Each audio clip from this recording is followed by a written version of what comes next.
Pues bueno, vamos a comenzar esta sala de discusión. Me presento, soy Oliver Arturo Serna Herrera. Mi nombre es Jessica Díaz Santiago. Yo soy Jani García García Yo soy Ana María Ruano Hernández. y somos estudiantes de la Universidad Politécnica de Pachuca, cursando la licenciatura de Terapia Física. Y por consiguiente, a continuar de que vamos a hacer este tema discursivo por la materia de física aplicada a la terapia física. Y pues bueno, aquí vamos a comenzar con una pregunta muy básica y introductoria. Y es, ¿qué es el movimiento biomecánico en el cuerpo humano? Pues bueno, esto se conoce más que nada porque los principios biomecánicos aquí van a tener mucho que ver en estos movimientos. Porque, por ejemplo, podemos llegar a mencionar que está el de economía de esfuerzo, un segmento convexo vecino, movimientos integrados, referencias anatómicas, estado de tensión previa y equilibrio. Y pues bueno, esto es lo que van a llegarnos a dar a explicar, es que estos nos van a dar a entender que el cuerpo va a tener diferentes movimientos y que por ello vamos a poder dar un, un énfasis en estos principios que ya mencioné anteriormente. Bueno, es importante mencionar que para generar estos principios biomecánicos necesitamos que se aplique una fuerza o una tensión en un cuerpo. Entonces, por ejemplo, para el principio que comentaba Oliver referente al estado de tensión previa, pues es la importancia que tiene el cuerpo para prepararse para realizar algún movimiento. Ujú. Recapitulando lo que dice mi compañera Jess, podría entrar también el principio de economía de esfuerzo, ya que este se supone que debe ser para que no gastemos tanta energía. Esta es como para evitar un agotamiento y no generar tanto desgaste. Y esto se puede llegar a dar, por ejemplo, en un deportista, que es lo que es muy característico, que por ejemplo se ha visto que actualmente se han, hechos ejercicios que los mismos deportistas deben realizar para así no llegar al cansancio y que por ejemplo no los lleguen a ver lesiones por lo mismo de que no calentaron de la mejor manera posible y que en el mismo, ya en el deporte sea más efectivo lo que anden haciendo. Bueno, igual suponiendo que en algún deportista podría tener alguna alteración, alguna lesión por los mismos motivos, cuestiones del deporte, este podría desencadenar pues ciertas afectaciones. Por ejemplo, un deportista de alto rendimiento, como sería lo más común, el fútbol, alguna lesión por tobillo o por rodilla. Esta se podría llegar a fracturar, entonces podríamos tener como que entonces a cierto tiempo podría tener como que ciertas complicaciones. Por ejemplo, pues se vería involucrado pues en la marcha, en la postura, incluso pues para generar ciertos movimientos. Entraría en los principios de un segmento compensa a un vecino, porque está tratando de ¿cómo se? Equilibrar o mantener como que cierto balance en el movimiento, evitar el desgaste y el cansancio. Nosotros como médicos rehabilitadores es lo que buscamos. Bueno, eh, entrando pues en el tema de los movimientos, pues sabemos y tenemos por entendido que hay pues ciertos movimientos. Tenemos el movimiento estático y el movimiento dinámico, así como también sus subclasificaciones de tipos de movimientos, como es la flexión, la aducción, la extensión, eh, la depresión, la elevación. eh, ¿Algún otro que se me esté pasando, compañeros? Una rotación también, podría ser una rotación lateral, una rotación medial y lateral, ¿no? También los de elevación, depresión, circundycción, que es como relacionado con el de rotación, También pronación, supinación, aducción, abducción, oposición, reposición, propulsión, retroción, antepulsión, retropulsión, nutación y contranutación, que igual son uno de los movimientos que podemos hacer igual nosotros. Bueno, entonces entendimos que, ¿qué son los movimientos del cuerpo? Entonces podríamos decir que los movimientos se producen por medio de las articulaciones o puntos de unión entre dos elementos esqueléticos, como ya lo habíamos dicho, alguna flexión de hombro, una flexión de codo y una extensión de muñeca, o sea, de los dedos. Esto también podría hacerse, pues, en un ejemplo deportista en el básquet, cuando, pues, un integrante del equipo encesta. Que, pues, bueno, ya tomando en cuenta que estamos agregando movimientos y esos detalles, ¿cómo es que estos movimientos llegan a producir? Pues bueno, estos llegan a producir por medio de impulsos nerviosos. Estos nos van a ayudar a generar todos los movimientos mencionados anteriormente y para así llegar a comentar sobre lo que habíamos mencionado antes, la contracción muscular, igual que se ayudan con con las articulaciones y ligamentos. Eh, a partir de las posiciones anatómicas es como empieza este movimiento. Y esto Vale. va muy de la mano con los temas que estábamos platicando hace un momento, referente a las referencias anatómicas.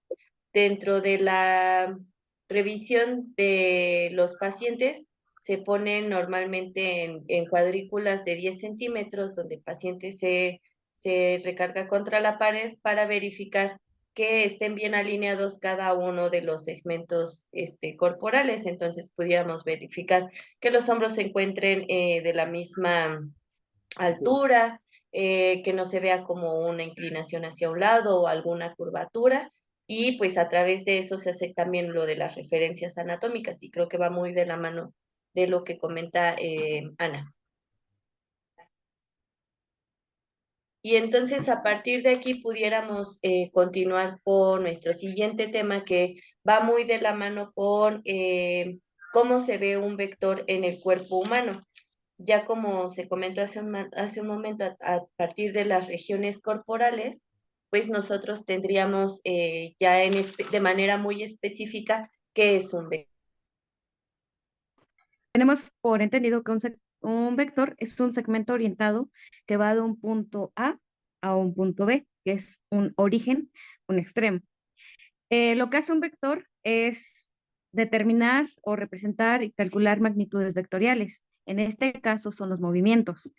Tengo por entendido que también representa movimiento, fuerza, la aceleración y dirección.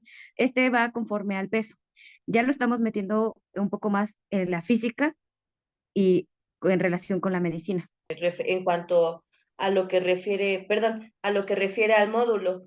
Recordemos que el módulo pues va a ser la línea y mientras más prolongada sea, pues entonces nos va a estar hablando de una mayor magnitud, ya sea en el peso o en el tamaño o de algún movimiento. Ok, ¿te parece si lo vamos pues dibujando para que igual los vayamos identificando? ¿Ya más entendí? Sí. Bien, Listo. entonces decimos que un vector, bueno, sí, un vector es un segmento orientado que tiene un punto que es el origen, y un punto B, que es el extremo. Así. Es un sistema de coordenadas. Este es el lugar de las X y este es el lugar de las Y.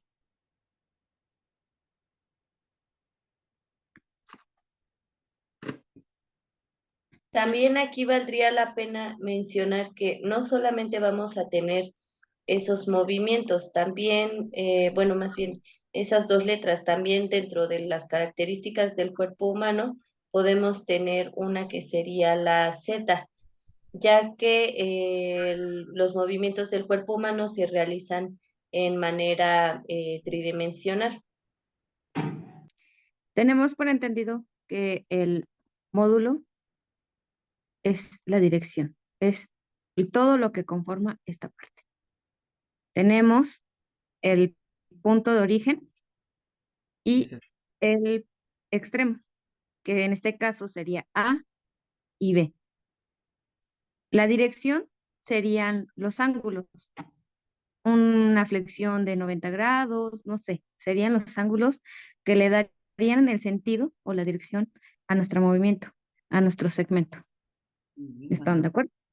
ujú, Jani, si me permites interrumpirte tantito, también Sí, sí. cabe recalcar que un vector está representado por una flecha, que esta pues es la que representa, como ya lo habías mencionado, el punto de aplicación, la dirección y la línea de acción.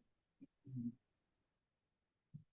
Bueno, siguiendo con esto de los vectores y por consiguiente, tenemos una siguiente pregunta y es una muy interesante porque todo esto ya lleva muy de la mano. Es de cómo es, cómo fluye la fuerza, cómo influye la fuerza de gravedad en los seres humanos. Pues bueno, aquí, por ejemplo, esto va a influir mucho en el peso de la persona, porque por ejemplo, si estamos en una posición pues, parados, vamos a estar en favor de la gravedad y si estamos sobre un objeto, pues ya sea como si estuviéramos en una mesa, vamos a estar como en contra porque en sí no nos va a estar haciendo, como ya habíamos hablado, a favor de esta gravedad, que por ello no vamos a estar yéndonos hacia el centro hacia el centro. Bueno, yo en este caso lo resumiría de esta manera, que una fuerza inherente no se puede modificar la dirección. O sea, es cuando evaluamos a un paciente, lo ponemos en una posición pues acostada, de cúbito. Entonces, cuando le pedimos realizar algún movimiento, este va en contra de la gravedad. Pero sin embargo, si le decimos que haga un movimiento hacia abajo, entonces este iría en la gravedad. ¿Por qué? Porque está yendo hacia el punto cero. Va hacia el punto cero, ¿no? Algo así, yo lo entiendo. Recordemos también que dentro del peso de la gravedad se tiene aproximado que es de 10 kilos. Entonces, adicional al peso que nosotros estamos cargando, pues prácticamente estamos hablando de que la gravedad tiene un peso significativo sobre nosotros. Y es que se puede dar un número que es de 1,81 kilogramos. Ujú.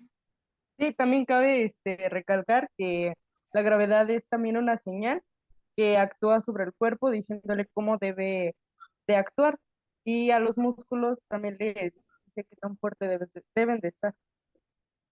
Y ahora que tocas el tema referente a los músculos, pues también es necesario mencionar que pues tenemos articulaciones como los discos vertebrales o las articulaciones de la cadera, de las rodillas y del tobillo, que son las que también nos están permitiendo que nuestro cuerpo resista la gravedad que se ejerce sobre nosotros en un estado, en cualquier estado en el que nos encontremos, ya sea bipedestación o en un estado acostados de cúbito. Ujú. Hablando sobre músculos, pues es un principal generador de fuerza. Entonces, por ende, este tiende a tener movimiento con la contracción muscular, con conjunto de las articulaciones. Los músculos para poder ejercer su función principal, que es generar la contracción muscular, necesitan otras estructuras encargadas de transmitir señales nerviosas y de recibir impulsos provenientes de estas fibras, eh, que en el término en fisiología es llamado el tono muscular. Ahí es necesario mencionar que pues la fuerza es la aplicación de un esfuerzo sobre algo, es decir, la capacidad de trabajo que realiza nuestro cuerpo para realizar algún movimiento, por ejemplo. Esa sería una de sus propiedades, como lo es la intensidad, que es la cantidad ejercida a un objeto. También tiende a llevarse de la mano con la dirección, ya que pues dice que toda esta fuerza es referente al ángulo de inclinación o punto de referencia. Por ejemplo, mi puño sería, no sé, una pelota o pues, un objeto, el que sea. y yo le aplico una intensidad o una cantidad ejercida. Entonces, mi dirección sería esta, Ujú. recta, o podría ser inclinada, dependiendo la dirección que nosotros también le demos. Es una de sus propiedades de la fuerza. También como a su vez el sentido y el punto de aplicación, como lo fue en la parte de aquí, de mis puños. Ya se había mencionado igual sobre esta fuerza y pues bueno, esta se va a poder medir por grados, que estas tienen grados desde 0 hasta 5, que por ejemplo aquí en el 0 es la ausencia de contracción muscular visible. La 1 es la contracción muscular visible con movimiento mínimo o sin. La segunda ya es un poquito más grande, que es movimiento de miembro pero no controla la gravedad. Otro es movimiento contra la gravedad pero sin resistencia. Otro es el movimiento, el 4 ya sería movimiento al menos contra cierta resistencia opuesta por el examinador. Y el 5 es la fuerza completa, o sea, este está muy bien. Este grado es el, como digamos, el normal. Retomando el tema de los músculos, pues recordemos que existen los músculos lisos y los músculos estriados.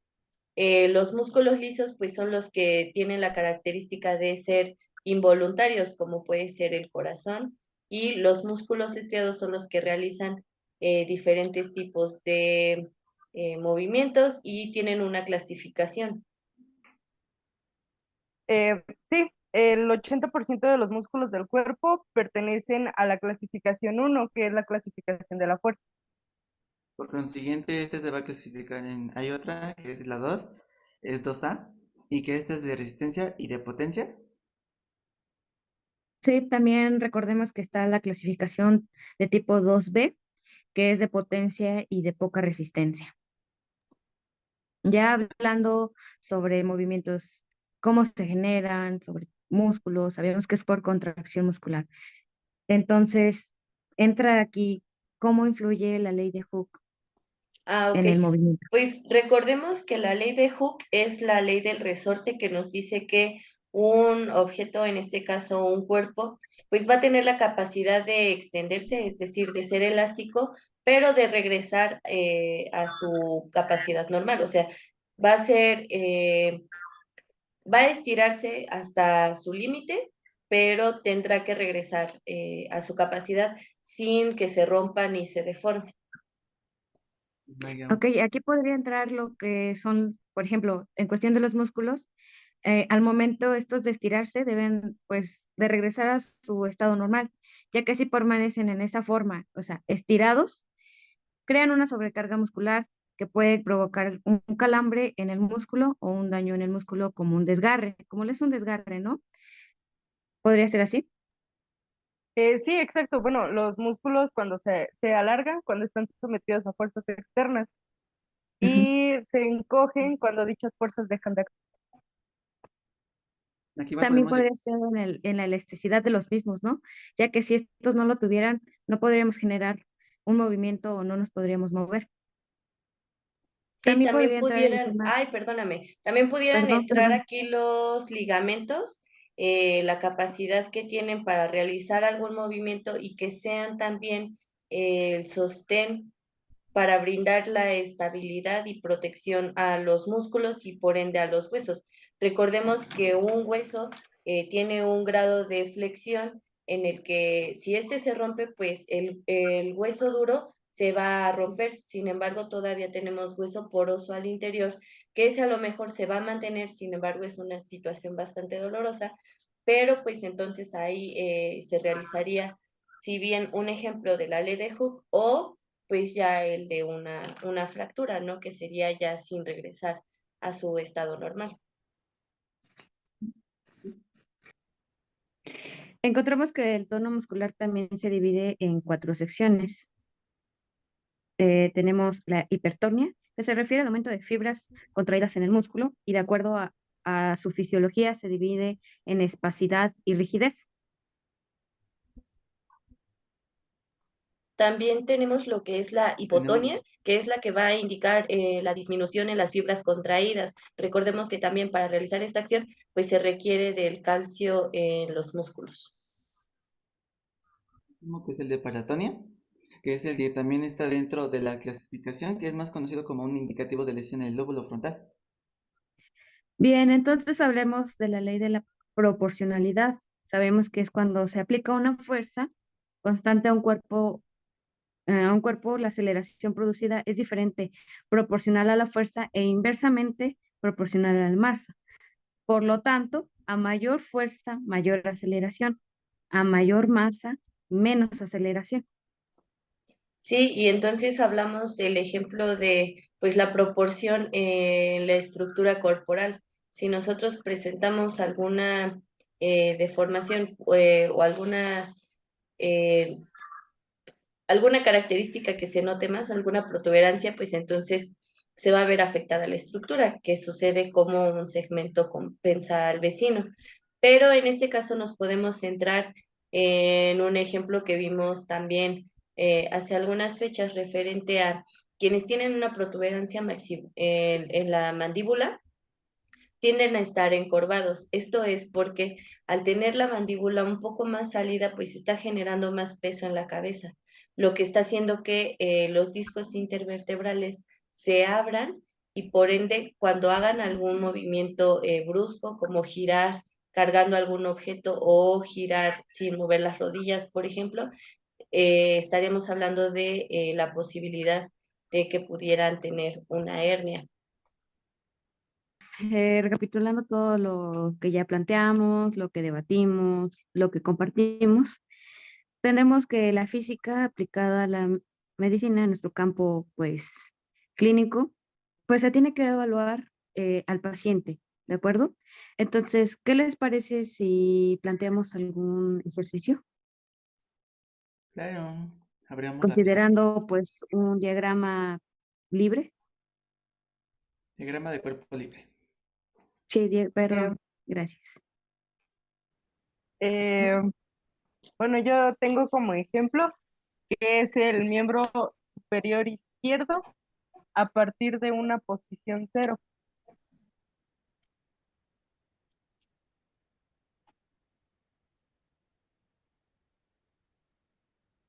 Realiza una flexión de hombro,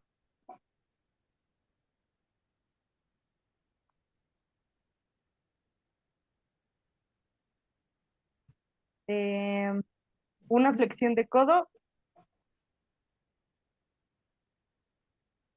y una extensión de muñeca.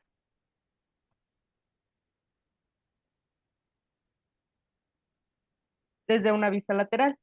El del hombro al codo mide 27.5 centímetros.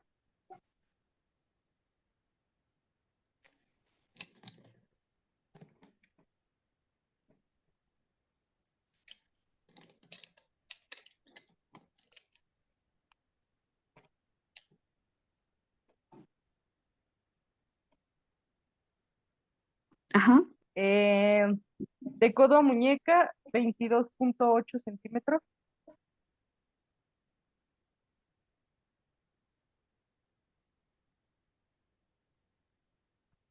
ujú, Y de muñeca a la punta de los dedos, eh,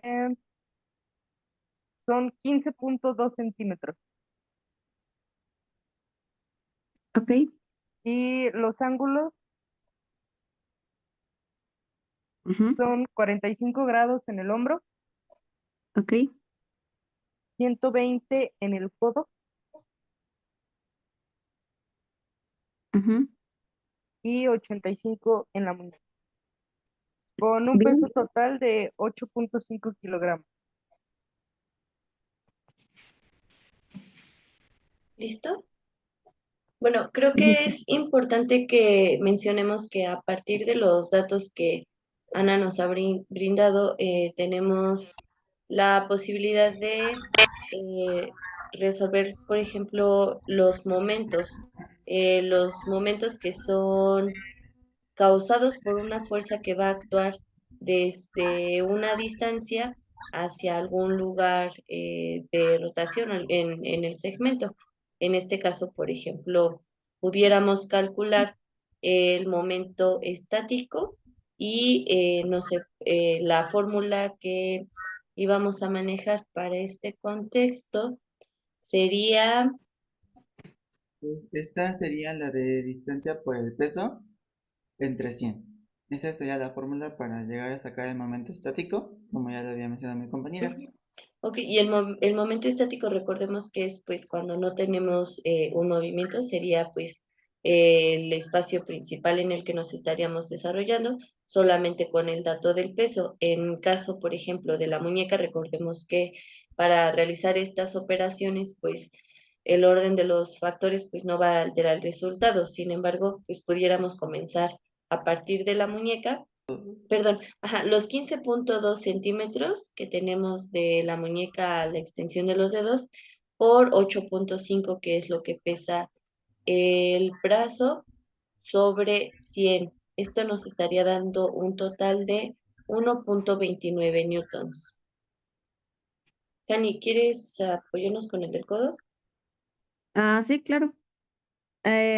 Sabiendo que su diámetro es de 15.2, este se va a sumar junto con el de la muñeca. Serían la suma de 15.2 más 22.8 por 8.5, que es el peso entre 100, lo cual da un resultado de 3.23 nanómetros. O newton se pueden llegar a mencionar. Y aquí Igualmente. tenemos igual el del hombro, que este es la fusión de de los dos anteriores con el hombro, que sería el de muñeca, codo y hombro, que esta sería la suma de 15.2 más 22.8, disculpen, y 27.5 por el 8.5 entre 100, y eso nos da 5.56 newton. Sí, dándonos como resultado de este momento como 10.08, que sería el total de Newton. El momento está. Bien, entonces nos faltaría calcular el movimiento dinámico. Sabemos que el movimiento dinámico son aquellos que se encuentran en movimiento. Por lo tanto, el movimiento de la muñeca, como nos dio el resultado este se multiplica el resultado del movimiento estático por los ángulos. Por lo tanto, quedaría así: 1.29 por 0.85, que son los grados, me da un resultado de 109.65 newtons.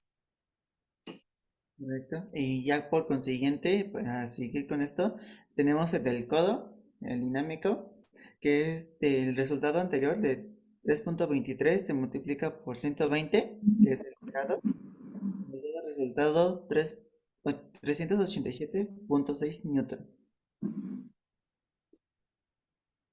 Sí, también Y, me dio lo mismo. perdón, en el momento del hombro nos da, bueno, multiplicamos lo que es los 5.56 newtons por 45 grados, que nos da un total de 250.2 newtons. Correcto, me dio lo mismo igual. Sí, y entonces si realizamos la suma de cada uno de los momentos o ya multiplicado por los ángulos para generar el movimiento, estaríamos hablando de un total de 747.5 newtons. Entonces, aquí ya nada más nos faltaría identificar el sentido de los momentos, bueno, del momento dinámico. Recordemos que a partir de hacia donde se hace el movimiento es como nos vamos a dar cuenta de que si es positivo o negativo. Si va en contra de las manecillas del reloj, es positivo. Y si va a favor de las manecillas del reloj, es negativo. Correcto. Esto va en relación con la fuerza la fuerza que estamos aplicando contra la gravedad, que sería también un elemento de los que consideramos de manera previa. Entonces, como lo platicábamos hace unos momentos, pues aquí tenemos ya el reloj para medir el sentido de de los movimientos, del momento dinámico. Bien, entonces para calcular el movimiento dinámico sabemos que para determinar nuestra visión en cuestión del reloj siempre será en el paciente, ¿ok? Entonces, por lo tanto, en la muñeca, si alguien me ayudaría a señalarlo, por favor. Este movimiento se está haciendo en contra de las manecillas. Por lo tanto, este pasa a ser un valor positivo. En el movimiento de codo, este movimiento, como lo podemos ver, va a favor de las manecillas, por lo que se convierte en un valor negativo. En cuestión de mi hombro, mi movimiento va igual a favor de las manecillas, por lo que se torna a un valor negativo, perdón. Pues bueno, prácticamente eso sería todo de nuestra parte. No sé si alguien quisiera agregar algún comentario. Bueno, pues entonces, la física aplicada en terapia física, pues nos es de mucha ayuda, ya que nos ayuda a diagnosticar movimientos en cuestión de algún deporte, algún movimiento de nuestras actividades básicas. Entonces, nosotros como fisioterapeutas tenemos que aprender desde los conceptos básicos y la función y la intervención en cuestión de materias pues básicas, como lo es la física, ya que esta considera el movimiento, la fuerza, la velocidad, el tiempo, el desplazamiento. Son factores que nos ayudan a determinar a nosotros un diagnóstico y si este movimiento se está realizando de manera adecuada. Bueno, bueno, retomando todo lo que ya hemos mencionado, solo queda decir que, como comentaba ya Hani, nuestra carrera lleva todos esos movimientos en los que nosotros tenemos que darnos cuenta cómo va y cómo no va. Entonces, bueno, pienso que cada una de estas partes que hemos visto es importante para la ejecución de un proceso, para ver cómo funcionan los músculos, incluso para ver cómo es el movimiento.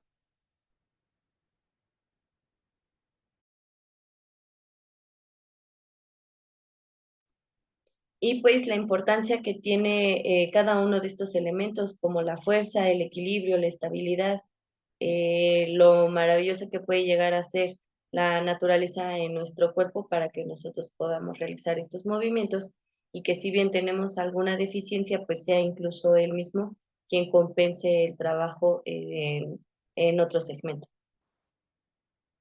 Pues bueno, ya por último, podemos mencionar que tanto esta materia nos puede influir tanto para ser fisioterapeutas, tenemos que conocer muy bien los tipos de movimientos, conocer los principios biomecánicos que principalmente los vamos a ocupar al día a día, que originalmente al momento de poder tratar a un paciente hay que saberlo maniobrar de la manera correcta, porque por ello, si no lo llegamos a manejar bien, podemos provocarle algo peor y en vez de ayudarlo al paciente vamos a empeorarlo. Entonces la misma terapia no está funcionando como tal y lo que estamos empleando pues la verdad no está llevándose de una manera correcta.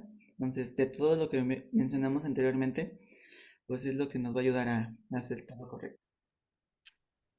Pues muchas gracias. Nos vemos. Hasta luego, un placer compartir con ustedes.